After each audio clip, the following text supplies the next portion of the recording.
Assalamualaikum warahmatullahi wabarakatuh. Ya, di sini saya akan mempresentasikan tugas dari mata kuliah Studi Teologi Islam yang dibimbing oleh Dr. Ita Rahmania Kusmawati, yakni dengan materi dari kelompok Al-Zaidiyah. Langsung saja kita akan masuk pada slide pertama. Di sini kita nanti akan mempelajari tentang biografi dari kelompok Az-Zaidiyah. Kelompok ini didirikan pada tahun 79 Hijriah oleh Zaid bin Al-Hasan bin Ali bin Abi Thalib. Kelompok ini dinamakan Az-Zaidiyah dikarenakan ketika ia memberontak terhadap Khalifah Hisham bin Abdul Malik, pemberontakannya diikuti oleh sekelompok kaum muslimin. Dalam kelompok ini, sebagian tokoh-tokohnya itu para mujtahidin. Dan kelompok ini bukanlah kelompok yang ekstrim, tetapi ia adalah kelompok yang syiah, moderat, dan paling dekat dengan Ahlus Sunnah wal Jamaah. Kemudian,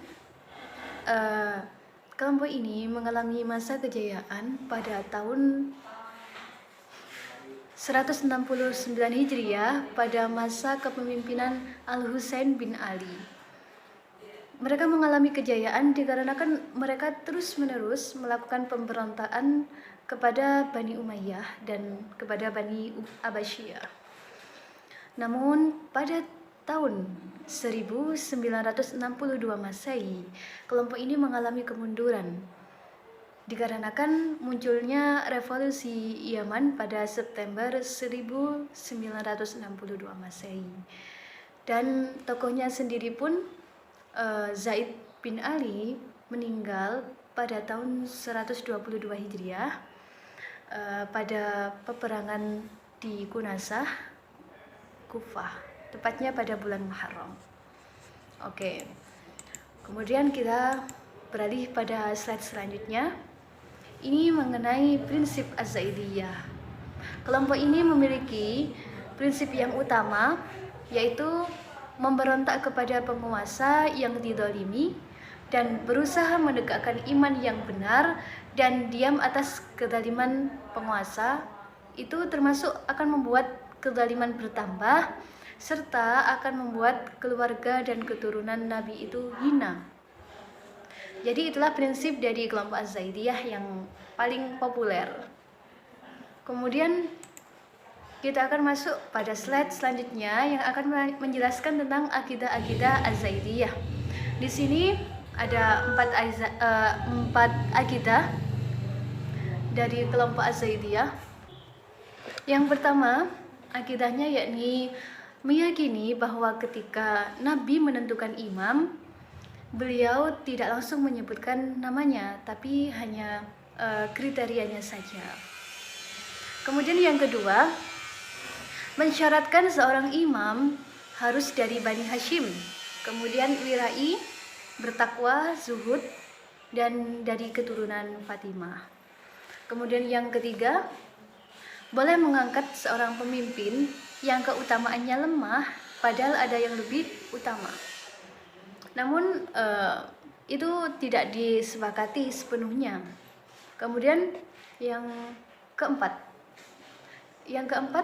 memperbolehkan munculnya dua pemimpin dalam waktu yang sama di wilayah yang berbeda. Keterangan tersebut diambil dari halaman 437 pada buku Ensiklopedi Aliran dan Madhab di Dunia Islam. Dan maaf, untuk yang slide kedua tadi yang mengenai prinsip Az-Zaidiyah tadi lupa saya sebutkan sumbernya dari mana ya. Tadi diambil keterangannya dari halaman 431 pada buku yang sama. Kemudian pada yang slide ke-1 tadi mengenai info biografi Az-Zaidiyah tadi diambil dari halaman 431 pada buku yang sama juga, pada buku Ensiklopedi Aliran dan Madhab di Dunia Islam. Ya, lalu kita lanjutkan ya pada slide yang kelima. Ya, mengenai kelompok-kelompok Az-Zaidiyah. Pada kelompok Az-Zaidiyah ini memiliki kesepakatan bahwa kepemimpinan harus dipegang dari keturunan Ali melalui Fatimah, dan siapa saja yang keluar dari mereka yang mengajak kepada kitabullah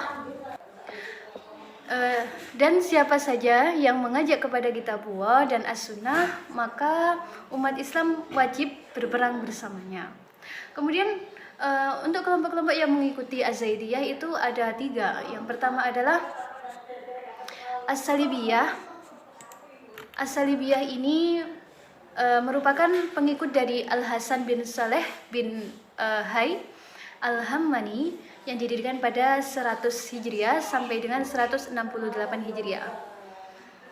Di sini mereka mempunyai prinsip, yaitu kelompok ini menegaskan bahwa kepemimpinan Al-Mafdul, orang yang keutamaannya masih kalah dengan orang lain, meskipun ada yang Al-Afdal, yang lebih utama.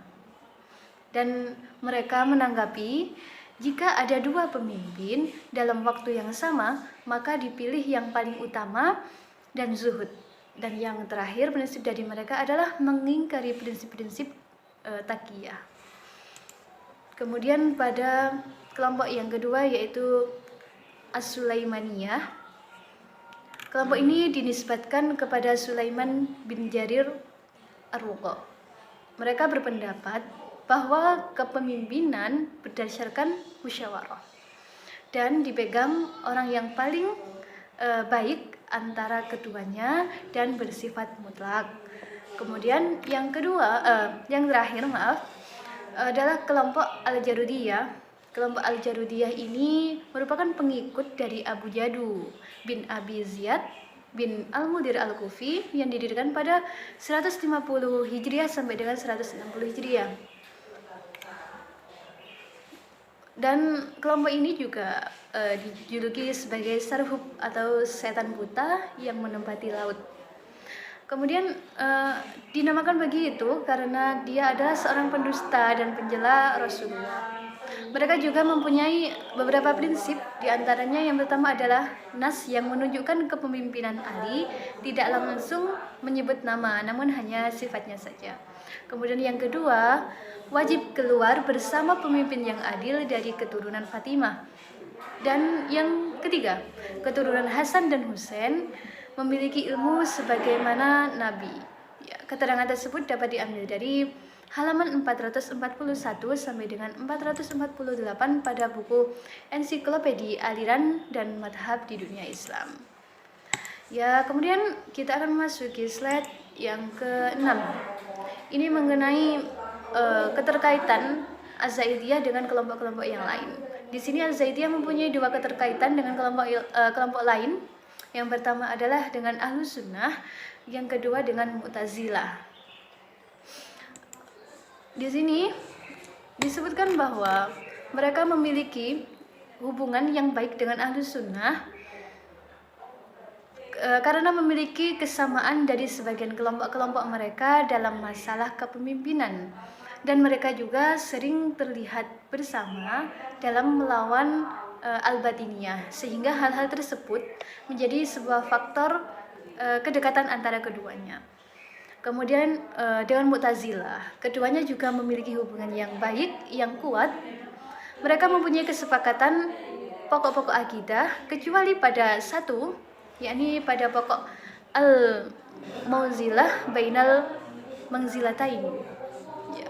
Kemudian pada slide yang terakhir, ini berisi dari kesimpulan atas materi tadi, bahwa dapat disimpulkan kelompok Az-Zaidiyah merupakan kelompok yang didirikan oleh Zaid bin Ali Al-Hasan bin Ali bin Abi Thalib pada tahun 79 Hijriah, yang mengalami masa kejayaan pada tahun 169 Hijriah pada masa Al-Husain bin Ali. Lalu runtuh pada September 1962 Masehi dikarenakan adanya revolusi Yaman. Namun kelompok ini juga bukan kelompok yang sangat ekstrim maupun sama halnya dengan kelompok-kelompok yang lain yang sangat ekstrim, mereka justru kelompok yang moderat, yang paling dekat dengan Ahlus Sunnah wal Jamaah. Kemudian mereka bahkan prinsip-prinsip dari kelompok ini hampir sama dengan kelompok Ahlus Sunnah, sehingga keduanya memiliki hubungannya yang baik. Ya, sekian dari materi kelompok Az-Zaidiyah. Apabila ada kesalahannya, saya mohon maaf. Wassalamualaikum warahmatullahi wabarakatuh.